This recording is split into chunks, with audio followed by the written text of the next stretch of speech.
ओम नमस्ते मित्रों, भाइयों बहनों, युवाओं। आज मैं आपको थिननेस यानी दुबलापन को कैसे ठीक करें, इसके क्योर का फॉर्मूला बताने जा रहा हूं। दुबलापन भी एक रोग है। तो इससे पहले आपसे एक रिक्वेस्ट करता हूं कि मेरे YouTube चैनल आरोग्य कुंज डॉक्टर अजीत आनंद को सब्सक्राइब कर लें, ताकि मैं समय समय पे हेल्थ टिप्स और ज्ञान विज्ञान की जो बातें मेरे पास है मैं आपको संप्रेषित करता हूं। मैं यह तो दावा नहीं करूंगा कि मैंने सब कुछ जान लिया या मेरे पास सब विधाएं। जो भी है, जो मेरा स्वानुभूत प्रयोग है, मैं किताबों की बातें सुन के कुछ इधर उधर की बातें नहीं कहूंगा। जो मैंने प्रयोग किया और देख लिया मैं वही बातें करूंगा, और आप आजमा के देख लेना।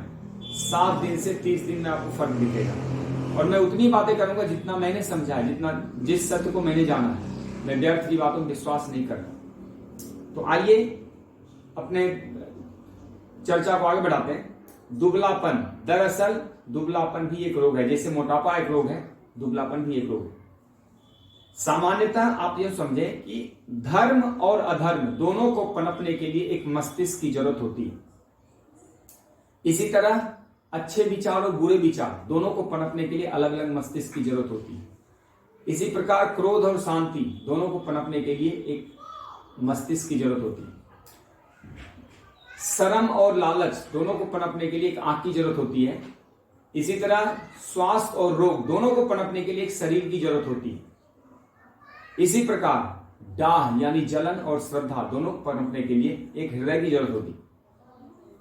तो मेरे कहने का मतलब यह है कि यदि आधार भूमि सही होगा तो चीजें अपने आप आकर्षित हो जाएगी। यदि आपका शरीर के अंदर या आपके मन के अंदर वह आधार होगा, प्लॉट होगा, तो स्वास्थ्य या रोग जैसा आप चाहेंगे आकर्षित हो जाएगा। आकर्षण का सिद्धांत यही कहता है।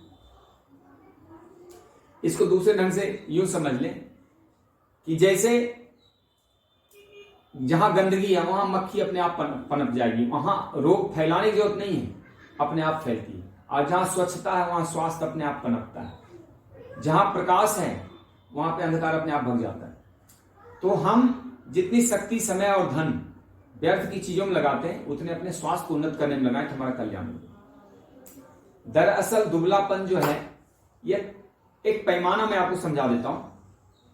किसी भी पुरुष का वजन हर 1 फीट पे 12 किलो के आसपास हो तो वह सही है। जैसे मेरा हाइट है 6 फीट और मेरा वजन यदि 72 किलो है, 12 किलो पर फीट तो सही है। 10% तक आसपास जा सकता है। इसी प्रकार किसी महिला का वजन हर 1 फीट के अनुसार 10 किलो है, यानी 5 फीट की महिला है और उसका वजन 50 किलो के आसपास है, 10% आगे पीछे चल सकता है, तो वह मोटे तौर पे समान, यानी 55 भी हो सकता है और 45 तक भी चल सकता है। लेकिन इससे ज्यादा ऊपर नीचे होना ठीक नहीं। एक्सेप्शनल केस अलग है। यदि कोई जिम करता है, पहलवानी करता है, तो कोई गेम खेलता है तो अलग केस है, वहां पे इस पैमाने में नहीं मानना चाहिए। लेकिन यदि उससे कम है तो वह दुबलापन ही है। तो 30 वर्ष की आयु तक सामान्य से कम वजन है तो दुबलापन। अब ऐसे व्यक्ति क्या होता है, बहुत जल्दी थक जाते हैं। उनको निमोनिया, टाइफाइड या फिर टीबी, अस्थमा या कैंसर जैसे रोग या किडनी के रोग, हार्ट के रोग या फिर HIV के रोग लग जाते हैं समय से पहले। इस तरह दुबली महिलाएं जो होती, दुबली पतली, वह कमजोर शिशु को जन्म देती है, और जिसकी वजह से पूरा एक जो भारत या यूं कहें संसार के लिए जो बच्चा कल्याण करने वाला होता है वह बच्चा बोझ बन जाता है। अब इसके कारण है दरअसल भोजन, नींद, संयम, श्रम, तनाव, प्रदूषण, व्यायाम की कमी, अशुभ चिंतन, यह सब एक तरह से असंतुलित हो जाना, दवाओं का सेवन करना। इसमें 3 जो हमारे चरण होते हैं पाचन के, जैसे कुछ हम खाते हैं, एक होता है एब्जॉर्प्शन, एक होता है एसिमिलेशन और एक होता है एक्सक्रेशन। ये तीनों का अव्यवस्थित हो जाना। एक तो क्या करता है, एब्जॉर्ब करता है उसको, एक उसको रस चूस के खून में मिलाता है और एक कचरे को बाहर निकालता है। यह 3 व्यवस्थाएं हैं पाचन की, यह तीनों आपस में गड़बड़ हो जाते हैं। इसके अलावा आंतों में कृमि हो जाता है। लीवर के अंदर या ये स्प्लीन है उसमें बहुत हीट हो जाता है। बड़ी आंतों में टाइफाइड हो जाते हैं, या रक्त में अम्ल हो जाता है, या फिर दस्त लगा रहता है परमानेंटली, या फिर आम आते हैं उसको, या फिर कब्ज ही रहता है। यह सब दुबलापन का ही कारण है। यह एक तो मैं मोटे तौर पे समझाया, अब आइए इसका उपचार ढूंढते हैं। उपचार कैसे कर सकते हैं? सिर्फ खा पी के इसका उपचार करना अपने समय, शक्ति और धन को गड्ढे में फेंकना है। आप देखते होंगे हाथी, घोड़े, सांड, गाय, बैल, भैंसा, गैंडा इत्यादि जो पशु पक्षी, वह घास, पत्ते या वन्य फल फूलों को खा खा के अपने इतने मोटे शरीर की चर्बी को मेंटेन करते हैं।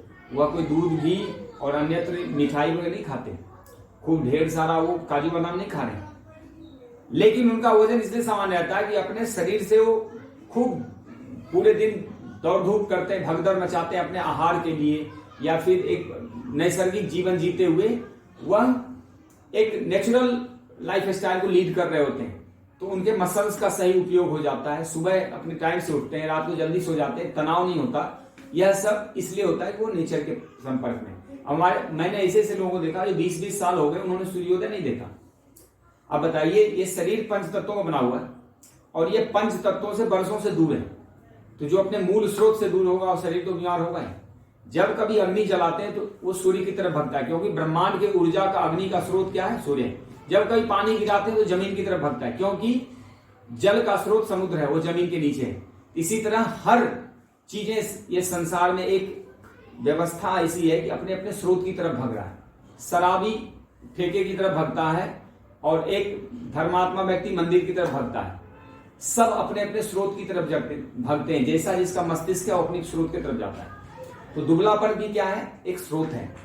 यानी जहां पे गंदगी होगी वह कीटाणु को, वायरस को अट्रैक्ट करेगा। यही आकर्षण का सिद्धांत है। जहां स्वच्छता होगा वह स्वास्थ्य को आकर्षित करेगा। वहां मक्खी नहीं पनप सकते। गंदगी जहां नहीं होगी वहां अपने आप वायरस नहीं होंगे। जहां प्रकाश होगा अंधकार नहीं होगा। यह निगेटिव एंड पॉजिटिव वैल्यू एक दूसरे के लिए जरूरी है, सप्लीमेंट्री है, एक दूसरे पूरक है, खिलाफ नहीं है। अब इसको समझना है। दरअसल इसको करने के, ठीक करने के 4 तरीके मैं आपको समझा रहा हूं। ये 4 तरीके आप कर लेंगे तब ठीक हो जाएंगे। पहला तरीका है आहार। आपके आहार में ढेर सारे फल होने चाहिए। फलों में दोनों टाइप के फल, एक सिट्रस होता है, एक ड्राई फ्रूट फल। ड्राई फ्रूट छोड़ दीजिए, ड्राई मतलब गूदेदार, उसमें रस कम होता है। जैसे आम हो गया, केला हो गया, अनार हो गया, अंजीर हो गया, इसके अलावा एक नारियल हो गया, इसके अलावा पपीता हो गया, चीकू हो गया। यह सब जो फल हैं यह सब भी खाइए। और 50% इसके साथ अंगूर, संतरा, पाइनएप्पल, खरबूज, तरबूज, रसदार फल खाइए। मतलब दोनों फल को मिक्स करके खाएं, रस वाले और गूदेदार फल। इससे ताकत बहुत बढ़ती है, शक्ति आती और थिननेस दूर होता है। हम लोग बचपन में तो आम खा के 2-2 महीना, 3-3 महीना बिताते थे और आम खा के हमारा शरीर बन जाता था। इसके साथ ड्राई फ्रूट भिगो के ले सकते हैं। ड्राई फ्रूट को पानी में गीला करें, अखरोट, काजू, बादाम, छुहारा, किशमिश, अंजीर, चिलगोजा, और थोड़ी मात्रा में, उतना ही जितना पच सके। पाचन से ज्यादा नहीं। अधिक खा के कोई स्वस्थ नहीं होता, बल्कि कम खा के स्वस्थ रहता है। तो ड्राई फ्रूट और फ्रूट आपके लिए अच्छा है। दूसरा क्या है, जब भी रोटी सब्जी खाते हैं, चावल दाल खाते हैं, तो सलाद और चटनी का जरूर प्रयोग करें। पत्ते की चटनी, खासकर मूली, गाजर और सलगम, चुकंदर, मेथी, बथुआ, पालक, धनिया, पुदीना, ये सब पत्ते की चटनी, करी पत्ते की चटनी बनाए। थोड़ा नमक ना डालें उसमें, और साथ में सलाद खाएं, अलग अलग टाइप के, प्याज, टमाटर, खीरा, ककड़ी, गाजर, चुकंदर, जिस मौसम जो।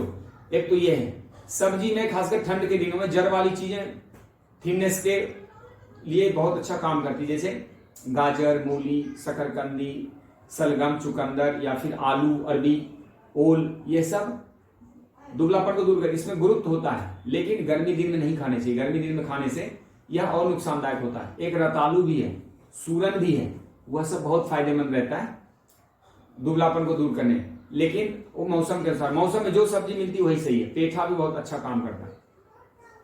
इसके अलावा आप चाहे तो थोड़ा तिल, मूंगफली, जिसमें तेल होता है, तिल, मूंगफली, खसखस, या फिर चना, मूंग, ये सब बहुत अच्छा काम करते हैं। इसको भिगो के गुड़ के साथ या शहद के साथ खाने चाहिए, या फिर सलाद के साथ प्याज टमाटर मिला के खाएं। तो ये हो गया आहार। दूध का सेवन कर सकते हैं, लेकिन कच्चे गाय का दूध निकलते 3-4 मिनट के अंदर। यदि दूध निकला हो 5-7 मिनट से ज्यादा हो गया तो वह दूध आपके लिए अच्छा नहीं। फिर तो आप नारियल का दूध या फिर तिल का दूध, मूंगफली का दूध ही लें, वही ठीक है। या फिर काजू बादाम का दूध लें, उसमें दूध नहीं मिलाना होता है। मेरे चैनल यूट्यूब में देखिएगा, तिल का दूध, अखरोट, नट्स मिल्क, उसमें आपको सब कुछ समझा दिया गया। उसमें दूध नहीं मिलाना, इसको पेस्ट बना के दूध जैसा बना के पीना है, तो ये ले सकते हैं। ये हो गया आहार। अब दूसरा इसका भाग है नेचुरोपैथी। जिनका दुबलापन है उनको नेचुरोपैथी करके अपने शरीर को डिटॉक्स करना चाहिए, साफ करना चाहिए। शरीर में जितने भी अम्ल हैं, पित्त हैं, वायु पित्त कफ को बैलेंस करने वाले एजेंट हैं, उसके माध्यम से शरीर को साफ कर लेना चाहिए, ताकि आप जो खाएं पियो लगे भी नहीं। तो गंदे शरीर में आप ढेर सारा आहार डालते जाएंगे और एक बोझ बन जाएगा। इसके अलावे प्राणायाम, योग, आसन, अपने मसल्स का यूज करना सीखें। आसन, व्यायाम, यौगिक क्रियाएं या फिर दंड लगाएं थोड़े से, धीरे धीरे शक्ति बढ़ जाएगी। जब मसल यूज होगा तो वो खींचेगा भी, उसको जलाएगा। जो भोजन आप देंगे जलाएगा। जो अंदर का सिस्टम है आपका, जो मशीन है, वो मशीन भी एक्टिवेट होगा, खून पहुंचेगा, ऑक्सीजन पहुंचेगा, चीजें ठीक होनी शुरू हो जाएगी। इसके अलावा आप कुछ आयुर्वेद का भी सेवन कर सकते हैं। अश्वगंधा का जड़ बहुत अच्छा रहता है, मूसली का पाउडर बहुत अच्छा रहता है, सतावर बहुत अच्छा रहता है, और भी कई चीजें हैं। मैं आयुर्वेद के बारे में इतना नहीं बताऊंगा, मोटे तौर पे मैं आहार के बारे में बताऊंगा। आहार जरूर ठीक करें, नेचुरोपैथी जरूर करें, योगासन जरूर करें। आयुर्वेद का सेवन तो थोड़ा बहुत करेंगे, फिर धीरे धीरे छोड़ भी देंगे, उसकी ज्यादा लंबे समय तक जरूरत नहीं पड़ने वाली। ये अगर 4 तरीके अपना लेते हैं, योग, आयुर्वेद, नेचुरोपैथी और डाइट, तो आपका थिननेस 1 से 3 महीने में समाप्त हो जाएगा। और नहीं तो 50-55 वर्ष से दुबलापन ज्यादा जीने नहीं देता। जीवन तो जी नहीं सकता, हर दिन कोई ना कोई रोगों के माध्यम से दवाई खा खा के जिंदगी को धक्का मारते हैं, मतलब जिंदगी को झेलते हैं, जिंदगी से खेलते नहीं। बल्कि जीवन कैसा होना चाहिए? हंसता खेलता, मुस्कुराता, उत्साह आनंद से भरपूर।